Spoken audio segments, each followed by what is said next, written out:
Assalamualaikum warahmatullahi wabarakatuh. Nama saya Vivian Cahaya Kusuma. Di sini saya akan membahas tentang kepemimpinan pendidikan. Berikut penjelasannya. Kepemimpinan pendidikan, penyaji yaitu oleh kelompok 7. Tujuan pembahasan di sini ada 3 poin. Yang pertama, untuk mengetahui apa saja pengetahuan utama yang harus dimiliki pemimpin pendidikan. Yang kedua, untuk mengetahui bagaimana pengembangan profesionalisme sebagai pemimpin pendidikan. Yang ketiga, untuk mengetahui bagaimana pengetahuan dan strategi meningkatkan pendidikan. Berikut rujukan utama dan rujukan tambahannya. Pada poin A, pengetahuan utama bagi pemimpin pendidikan ada 3, yaitu orientasi pemimpin pendidikan pada kebijakan pendidikan. Yang kedua, peranan teori belajar dalam kepemimpinan di sekolah. Dan yang ketiga, kepemimpinan sidang pendidikan sosial dan pembelajaran emosional. Pada poin pertama, orientasi pemimpin pendidikan pada kebijakan pendidikan ada 3 poin, yaitu yang pertama, kebijakan memiliki landasan dalam ilmu politik, di mana konsep dasar, struktur, dan pemahaman tentang kebijakan dikembangkan bersama dengan metode penelitian dan analisis kebijakan. Yang kedua, perspektif kebijakan pendidikan secara kuantitatif dapat meningkatkan derajat rasionalitas dalam proses pembuatan keputusan di sektor publik, termasuk kebijakan pendidikan.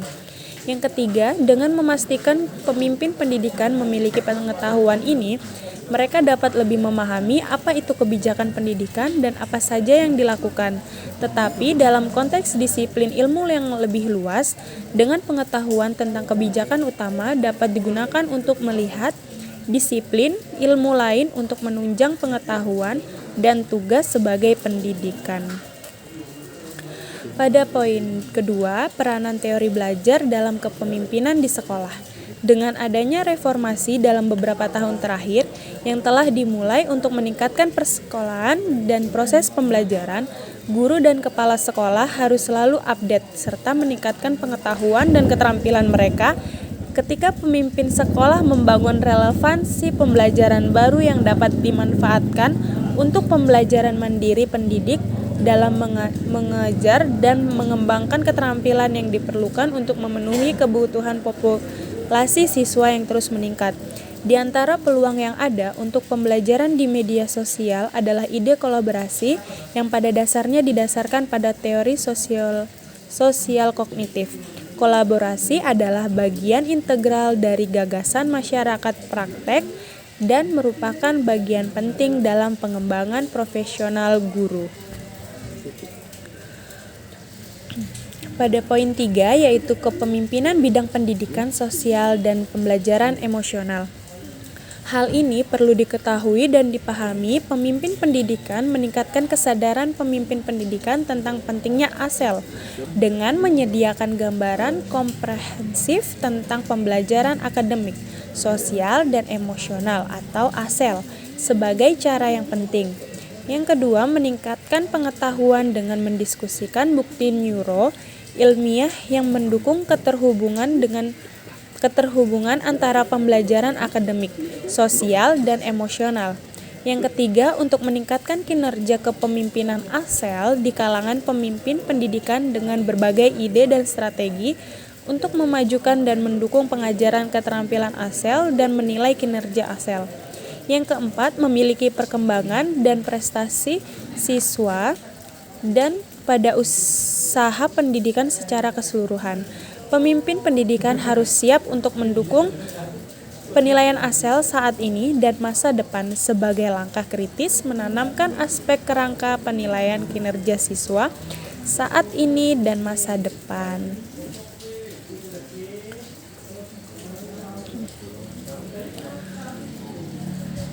Pada poin B, pengembangan profesionalisme bagi pemimpin pendidikan pengembangan.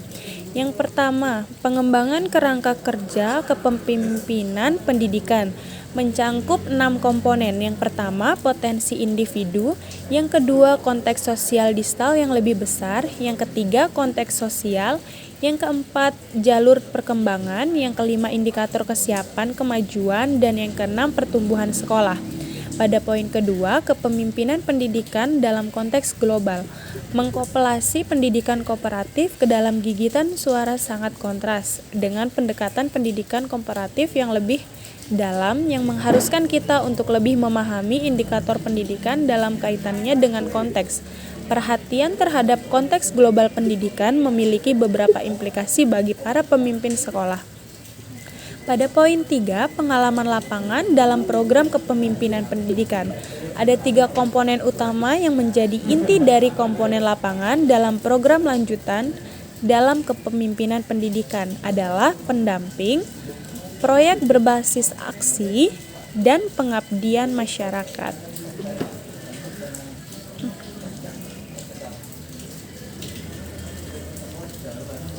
Pada poin C, pengetahuan metode penelitian kepemimpinan pendidikan. Pada poin pertama, yaitu penerapan pemimpin untuk program evaluasi, yaitu pengukuran dan evaluasi kinerja, dan strategi bagi keberhasilan pelaksanaan evaluasi kerja.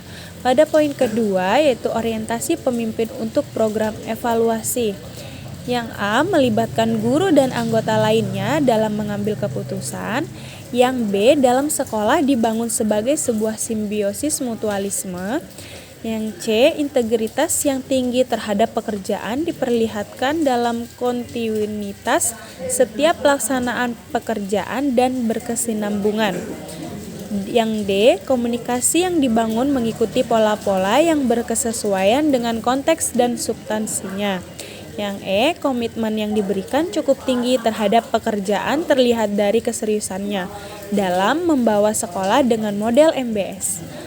Pada F, kekuatan yang dimiliki berada pada pendelegasian pembagian kewenangan di antara anggota yang ada. Dan yang G, kepemimpinan pendidikan untuk pendidikan multikultural. Dalam kesimpulan pembahasan ini, yaitu pemahaman terhadap masalah kebijakan pendidikan dilahirkan dari cara berpikir dedukatif. Cara berpikir yang dimulai dari wawasan teoritis yang dijabarkan menjadi satuan konsep yang lebih operasional dan dapat dihubungkan dengan kenyataan.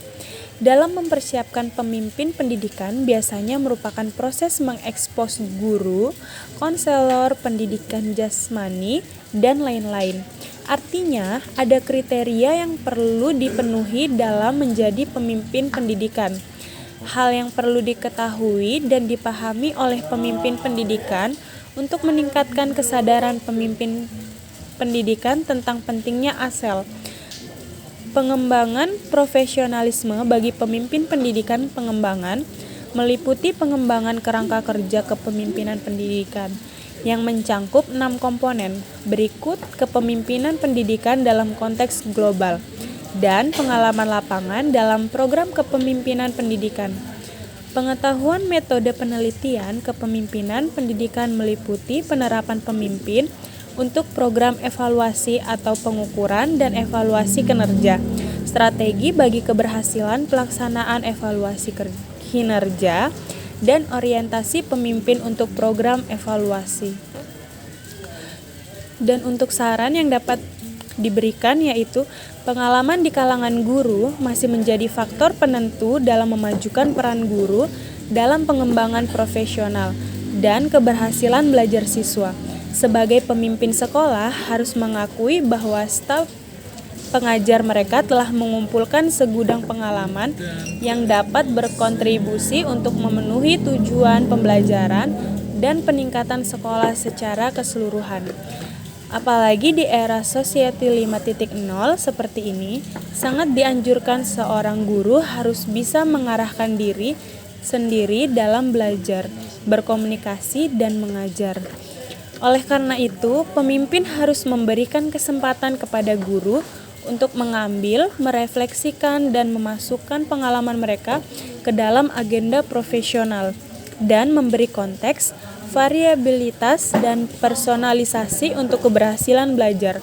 Dengan adanya hal ini dapat kita ambil bahwa pengalaman seorang guru merupakan faktor penting dalam dunia pendidikan. Berbagai metode atau ASEL dapat dilirik kemudian diimplementasikan sehingga memperoleh hasil yang maksimal yang diiringi dengan berbagai indikator pendukung sebagai penyempurna atas tujuan yang ingin dicapai. Sekian hasil presentasi saya, kurang lebihnya saya mohon maaf. Wassalamualaikum warahmatullahi wabarakatuh. Terima kasih.